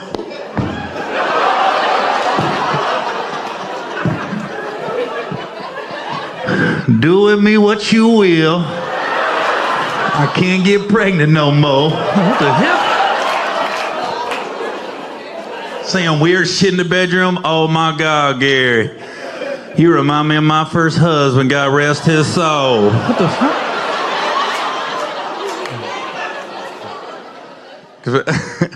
I think, here's the thing about, the funny thing being a public figure and having your divorce play out on social media. It's funny because I think when you don't know somebody, but you follow them on social media, I think the two things that always catches your eye, especially me, is one, a divorce. You wonder what happened, what went wrong. The other one that gets me is like when somebody dies unexpectedly and you see this random rest in peace post, but they don't say how they died. And that's really all you want to know. And they'll be like, we need prayers for the family. And you'd be like, but how'd he die though? So you start reading all the comments, nobody's saying shit, just a bunch of prayer hands. You start Googling the name, nothing pops up. And then one person will step up and make the comment we all wanted to make. They'll actually type it out. Well, what happened? And they get killed. Motherfucker, you can't say that shit. That's disrespectful to the family. I'm like, well, that's what the fuck we all want to know. 'Cause let me tell you something. If you gonna get on social media and ask me to pray for somebody because they died, I got to know how they died. Because my prayers are different depending on your death. I don't have one prayer that covers all the death. Like, okay, like, so if you in a car accident, that's an accident. That's not your fault. You get 100% of my prayers. Lord, I'm not going to question your timing. I'm just going to miss my friend. Tell him to hi to my grandpa. Amen. Now you out there robbing motherfuckers, and you robbed the wrong motherfucker, and you got, that's a different type of prayer. You don't get the car accident prayer. You get the robbing motherfucker prayer. Lord, I understand that my friend took that free will a little too far. If you let him into heaven, be careful. He steals a lot, okay? He stole a hoodie out of my locker in 7th grade. He stole my lunch money in 8th grade. He's a thief, Lord. So one day, if you look up at the pearly gates and you're missing the pearly, he's probably got it. All right, amen-ish. Like, thing about it is like, I'm not a bitter divorcee, you know. I still like seeing happy couples at my show, you know. I like seeing guys and girls out with their husband, wives, boyfriend, girlfriends, because if comedians, we do our job, you leave the show, you're in a good mood, and fellas, you get to go home and spoon, and grab a kitty, and try to stick something in. That's a great night. That's just not where I'm at in my life right now. Like when this show's over, I'm going back to my hotel, logging on to tastyblacks.com and calling it a night. That's a real website. You guys should check it out. I've probably been on a little too much lately because if you type in Gary, all lowercase, you get 10% off for the premium content. So, something I'm doing for my fans. But it's, you know, that's a good page. I got a lot of good categories. I like to go to the interracial page. I like to put myself in the scenes. You know? Because I'm not going to watch black on black porn. For what? I'm not in that movie. You know, some of these adult films now, like when I was growing up, you know, a porn, you knew it. It was a DVD, VHS tape, threw it in, and boom. And you knew what it was. The acting was bad, the lighting was bad, the bodies was bad. Now, a lot of these websites, you get enough views, they run ads on them. I was on Tasty Blacks one night, you know, and I was ready to go. You know, just getting ready for my show, so I wanted to pregame, so I lowered the blackout curtains, double locked the door. Had the lotion out. Had the laptop over here so no one would get on it. I pressed play. And then it was like, I felt like I was watching an ad. I didn't know I was watching the adult film. Because it was this lady, this realtor, showing this guy around the house. And I was like, why would they show this before the movie? I'm trying to stay up, like, come on. Because they were asking real questions. The realtor was taking the guy around the house. We do have a 30-year mortgage, no money down. We do have an HOA. And then they went upstairs. Oh my God. They went upstairs and the real estate agent just dropped to her knees. Started sucking the guy off. I was like, man, she's really trying to get that commission. Like it was so real, like for about 6 months, every city I went to, I would go house hunting, thinking it might pop off. Never did. Thought I'd get that one real estate agent having a bad run. Just look at him and so Gary, tell me, what we got to do to get you in this house? What you trying to do to get me in this house? So I haven't given up though. I'm gonna go look at a house tomorrow in Dublin, and then go where the money is. So whatever. It's funny too, like, I think there's always a variety of reasons why people get divorced, but I think a big one for me, the finality of it was when COVID hit, because when COVID hit, I read on the internet, they's like, divorce rates are gonna go up. And I was like, no, we good, we solid. But you gotta realize, I'm a comedian. My whole marriage, I was gone every weekend. COVID hits, I'm home 4 months straight. I started looking around the house like, hey, this ain't what I thought it was, you know?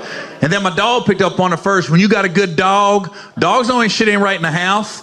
Because, you know, because when COVID hit, I take my dog on a walk, normal walks, you know? Wake up at 7 a.m., walk my dog till 7:30, we back at the house. Then it hit me, wait a minute, this is the only time I'm by myself all day.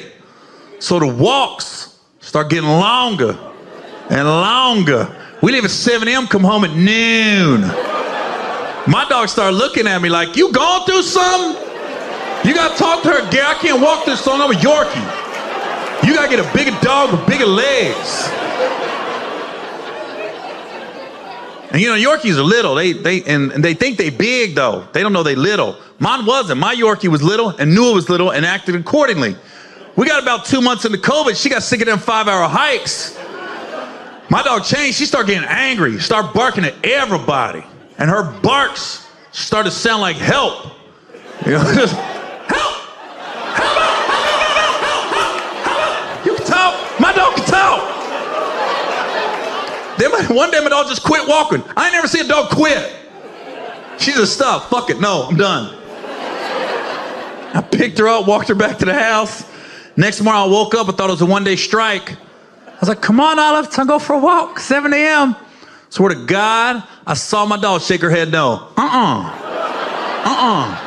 Then she started backing up to the back of her cage, like, where's she going? I looked down at her, she was looking back at me like one of them abused dogs in those 1-800 commercials. Swear I heard Sarah McLachlan in the background. I was like, come on, Olive. In the arms of an angel, will you find?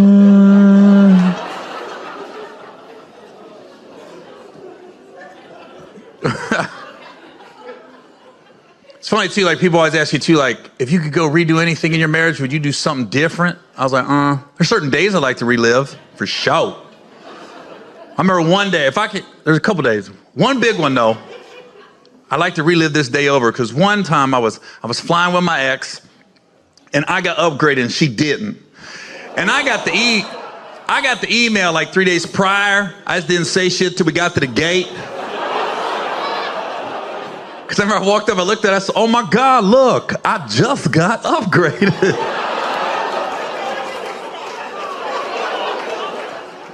She's like, what? I was like, can I go sit in front? I remember she just looked at me.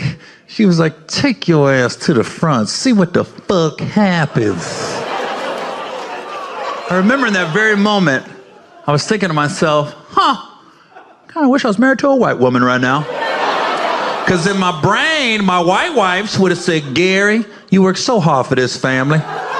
You have given us a beautiful home. I drive a beautiful car fully paid for. Our kids are in private school. You deserve that first class. So you go spread out. You too tall to be back here in the back. You've earned it. You go spread out. But that's not what I got. I got take your ass to the front. See what the fuck happens. Let me tell you something. If I would have known that day that my marriage is going to end in an ugly ass public divorce, I would have taken my ass to the front that day. It's such a weird thing till I look back on it, I go, why the fuck was I so scared? Like, what the fuck was she gonna do? We were at the airport. I can't explain it. It's like it's some kind of a black woman energy. I don't know what it is, but it's scary.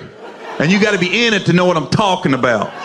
I don't know what white, Latino, or Asian women energy is. I don't know, but I know what a black woman energy is, and it's scary. Because I remember sitting there at the airport, I started looking around like, is some of her cousins here? Like, what's gonna happen? Like, if I sit in the front, they gonna pick me up in the back, homie. What the fuck you doing? Because I look back on it, she wasn't loud. She didn't make a scene. She said it real subtle. Take your ass to the front. See what the fuck happens. It's some, I can't explain it, man. But I realized if I was gonna redo that day, I would have had to match her black woman energy with my own black woman energy. I couldn't match her with white man energy. That ain't gonna work. I've tried that. It never worked. So if I could redo that day, I have to match her energy with my own black woman energy. So the minute she said, take your ass to the front, see what the fuck happens, I would have came back at her. Well, I'm gonna take my ass to the front. I wanna see what the fuck's gonna happen. Show me what the fuck's gonna happen. I date across that motherfucking curtain. I date across that motherfucking curtain. I didn't say that, I didn't say that. I just took my seat in the back.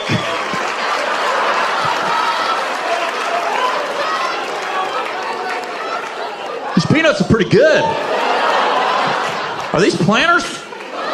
Sea salt in these or something. Can't believe I got 14 of them in this tiny bag. I'm full. I think I remember that flight so vividly. It wasn't because that just happened. That was the beginning of the flight. So once I realized I'm not going to the front, I said, well, let's have some fun with it.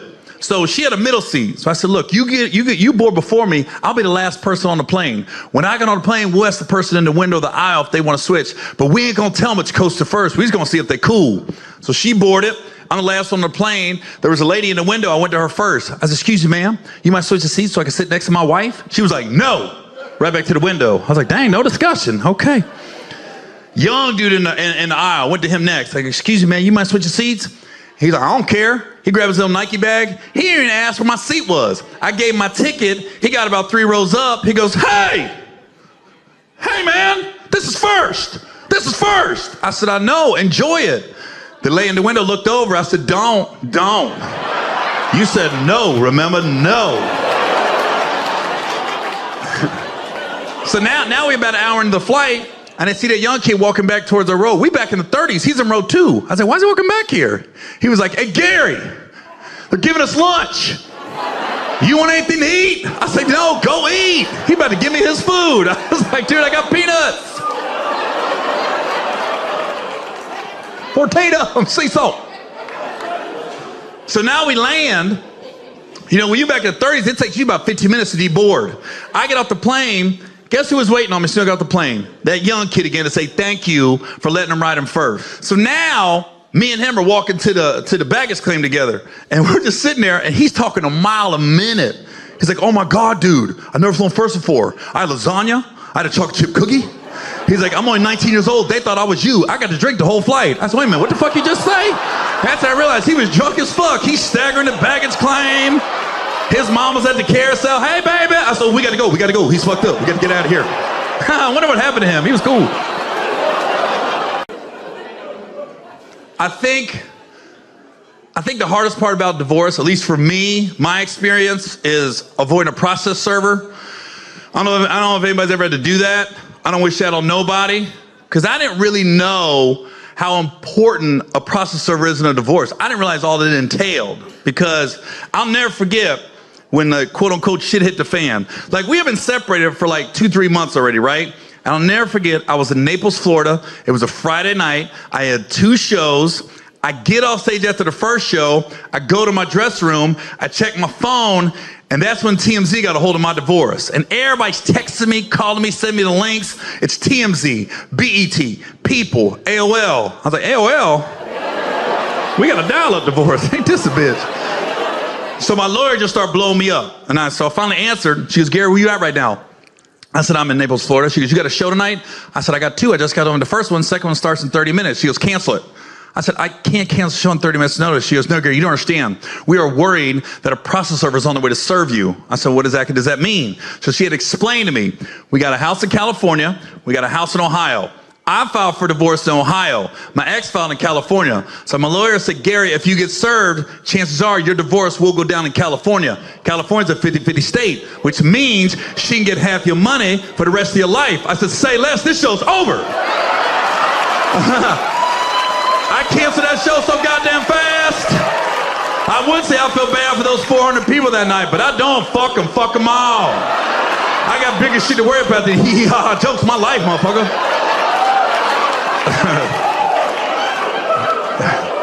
When I tell you, I immediately went on the run. Immediately. I canceled all my credit cards. I was Randy Moss, straight cash, homie.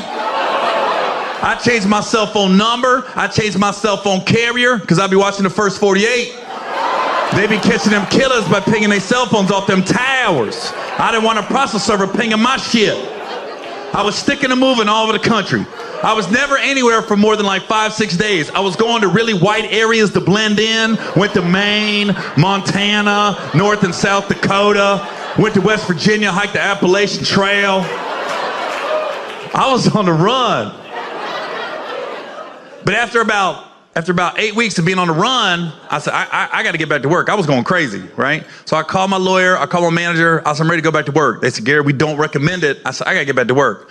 So the 8 weeks I was on the run, I really tried to educate myself on how not to get served. So in my line of work, the 2 most common places is on stage and at the airport. So when I went back to work, all my shows, I'd be way back here.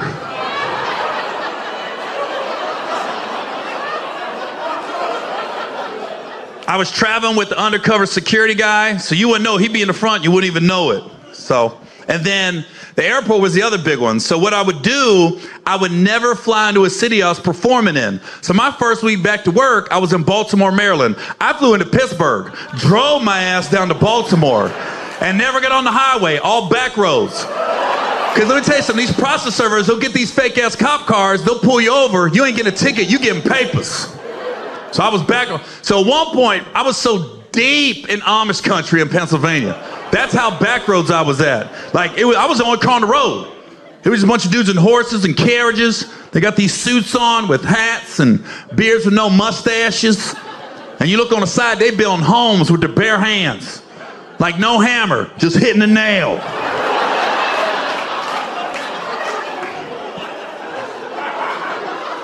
So I got hungry.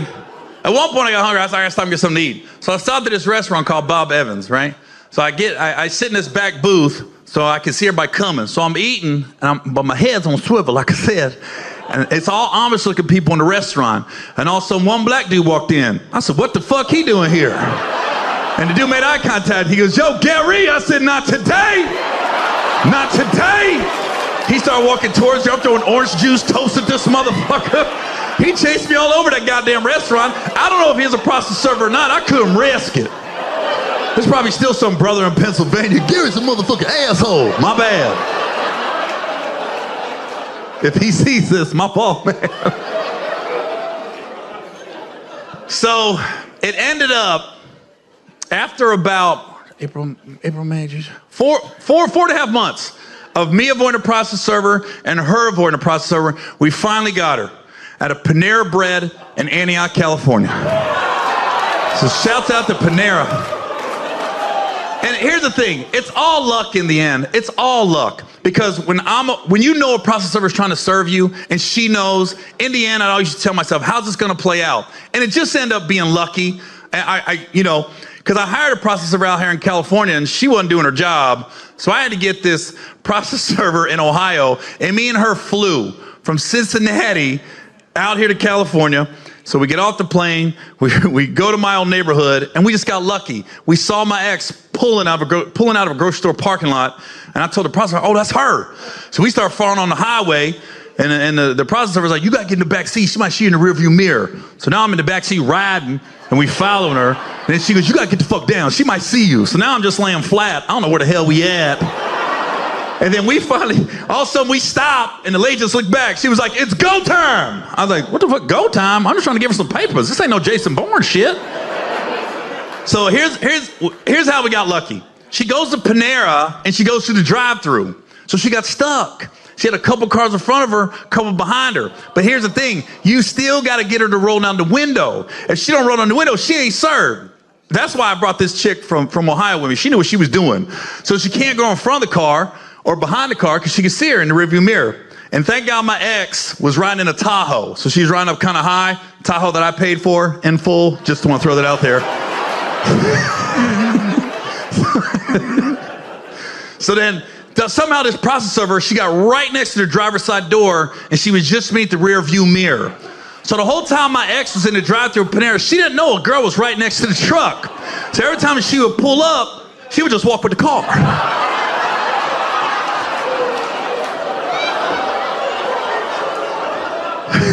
She finally rolled down her window to place her order. She just stood up.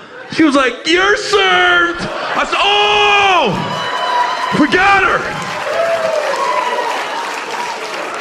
She was so mad. Ooh, she was so mad. Because I remember it was about an hour later, I got a text, you dusty white devil. I was like, dang, why I gotta be dusty? White devil's enough, but dusty? So, you know, me being a comedian, I'm sarcastic.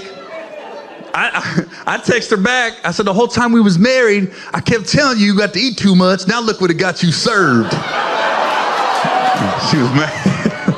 She hit me with like 3,000 black middle fingers. It just kept going on my phone. I was like, God, she's still going. She finally stopped. I hit her with the one shoulder shrug.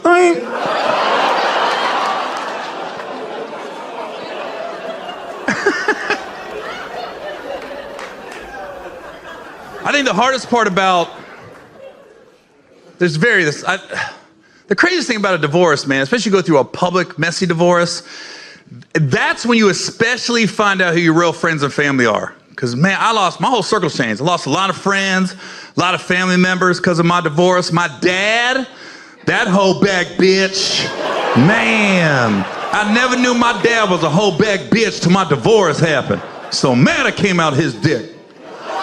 All the dicks in the world, and I came up a hoe bag bitch dick.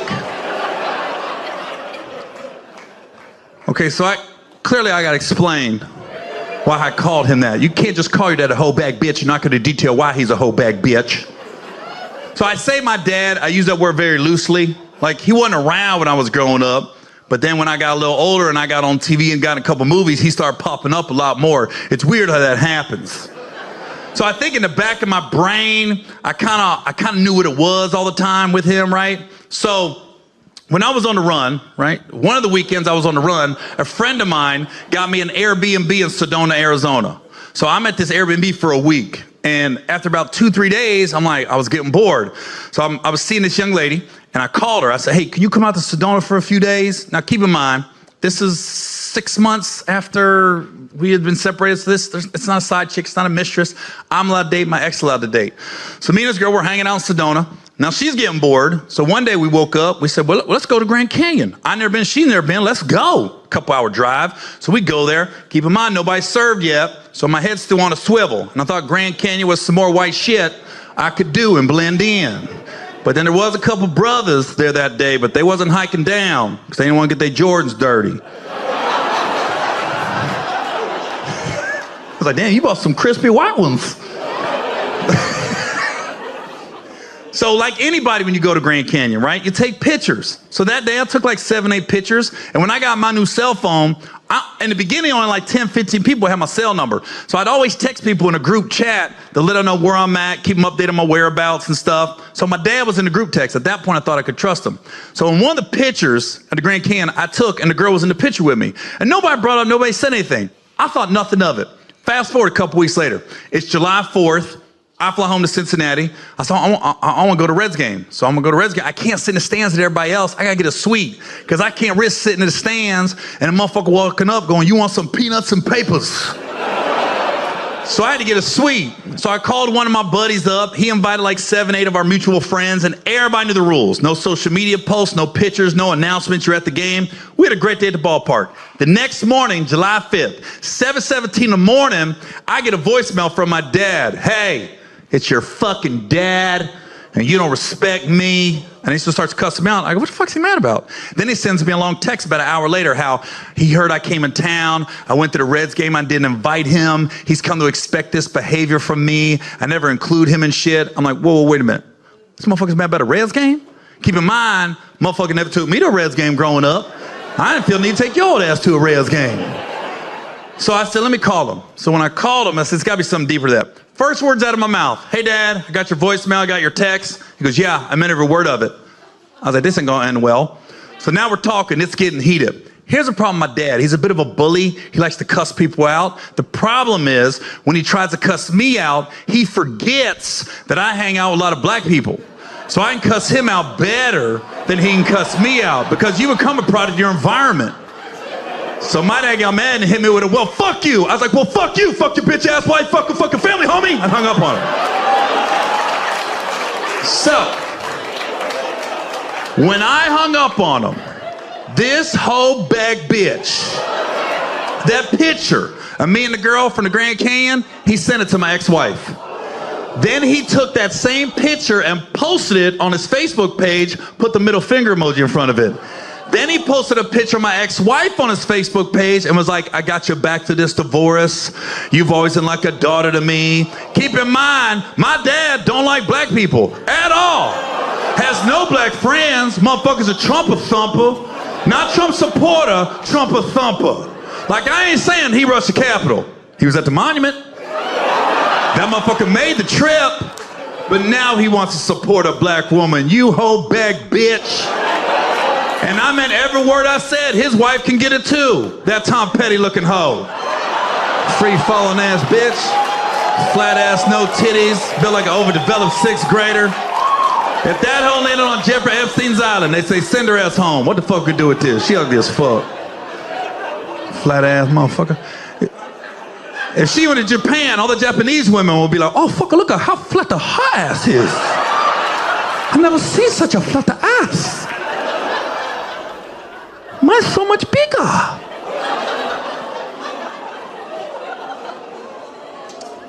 Well, thanks for letting me vent. I'm gonna get a drink. Tell you what I've done since I got divorced. So I started taking gummies. Yeah, like I never did any drugs when I was married, and then I get divorced. I was like, I'm gonna try some shit, you know? Here's the thing about gummies though, like nobody ever just finds a gummy and starts taking it. Like somebody has to introduce you to that shit. And you better hope you pick the right friend the first time you do it. Cause whoever gives you a gummy the first time you do it, they gonna talk to you like you a CVS pharmacist. Hey, what you think about, Gary? You want the 10 milligram or the 15 milligram? I want the little red bear. I want to try that little red bear. I don't think you want the bear. I want to try the bear. And they always give you all these disclaimers before you take it. All right, Gary, look. I'm going to give you the bear. Promise me you'll be somewhere stationary when you take it. Because once you eat it, it's going to be about 30 to 45 minutes before it kicks in. And you don't want to be in your car driving when that happens. Because you don't know how your body's going to react. That right there should tell you don't do it. You don't know how your body's going to react? Because I remember first time I ever took a gummy, I went to my boy's house. He had a little packet on the kitchen counter. I go over, I grab the packet. We get in his car. We head to a restaurant. On the way to the restaurant, I ate the bear. We sit out at the restaurant. We order our food. We're talking. It's at that point I looked at my watch. 30 minutes. Nothing. 35. Nothing. 40. Nothing. Looked at my buddy. I said, hey, I think you gave me a drug-free bear. So my dumb ass took another one.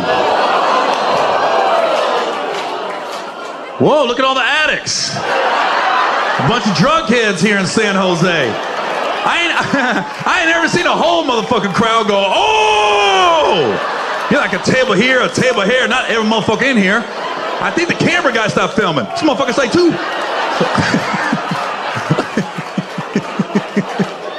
So, here's the thing though. Here's the thing about taking those bears 40 minutes apart. It don't matter. It don't matter that I took those bears 40 minutes apart. When those two bears met each other in my stomach, they came together and formed a bigger, stronger bear. It's not like one bear came out and 40 minutes later the other bear came out. No. Same time the bears attack. And when the bears attack, there's nothing you can do. It don't matter how much food you eat. It don't matter how much water you drink. Somebody told me milk. Lies. When the bears attack, the only thing that can help you is time. Because when those two bears attacked me in that restaurant, I felt like I was in the movie Get Out. I was just stuck.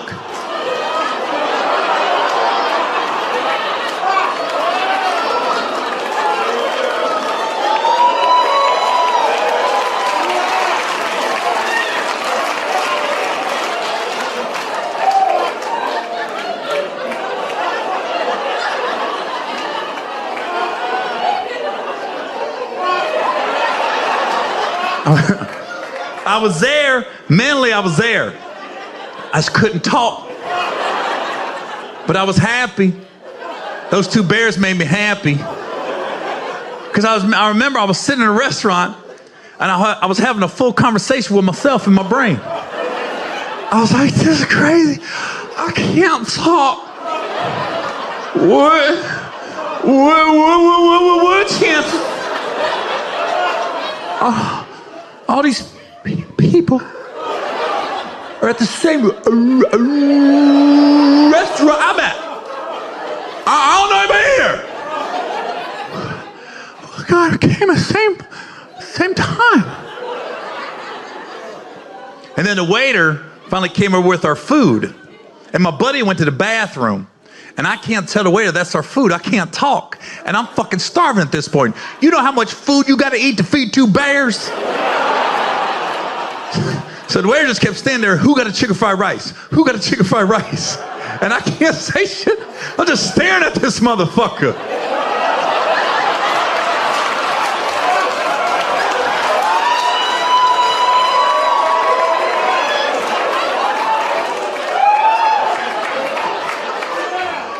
He's about to leave. I said, I can't let this motherfucker leave. So I had to focus. And I had to override the bears. But when the bears allowed me to speak, they made me stereotype my food. Because the waiter was like, look, one last time, who got a chicken fried rice? I said, I got that motherfucking chicken fried rice. And that's all I said for the next 30 minutes. That's my motherfucking chicken fried rice. My buddy finally came back to the table. He started fucking with me. Gary, how's your food? This some good ass motherfucking chicken fried rice. And I know that food was good. I know it was good. Because I never brought it to my mouth. I went to the table to get it. I thought my fingers was chopsticks. I was killing that shit.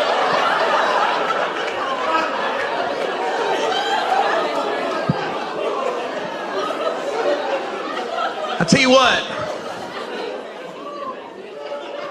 Looking back on that day, I'm glad I took those gummies. I'm glad I've continued to take gummies. Because I feel like it's helped me act a little bit, you know? Because, you know, Here's the thing. Since it's been established, everybody in here has done it. Isn't it crazy, like when you take a gummy, you think of some of the simplest shit. And you'd be like, why haven't I thought of this before? Better yet, why hadn't anybody else ever thought of this? But I would never risk taking a gummy before I came on stage, because I can't risk getting stuck again. I'm just staring at you motherfuckers. You motherfuckers are staring at me. You get mad, I ain't telling no jokes. Everybody stands up to leave, and the Bears are like, Gary, look at that, you're getting a standing ovation. They love you. Look at that Bay Area love. Dang, I ain't even say shit. It's weird too. It's weird because I got, like, my grandpa was in the Navy. My dad was in the Navy. You know, it's weird. Like, my dad at one point, he was young. He was like 18, was stationed in the Philippines. So I'm pretty sure I got some brothers and sisters over there.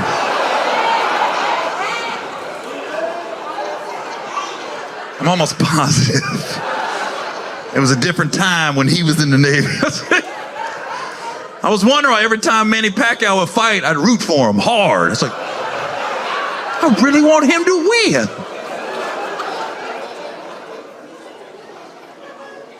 Like, my grandpa actually married my grandma in the middle of World War II. So in the 1940s, they got married. Sometimes I've been thinking, what was on the radio that night? What was on the radio the night my grandpa married my grandma? Like, what was the jam? When the wedding's over, my grandpa took my grandma back to the hotel, bent her over the bed, just turns on the radio. I see stars, skies, redbirds too.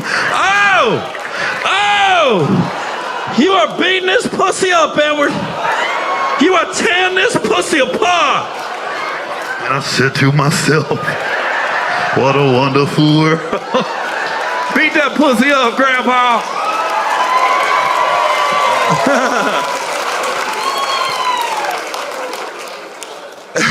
It's funny too, because when you're a kid and you just hanging out with your family, you don't realize, like, there's some shit going on in your family that is not normal, right?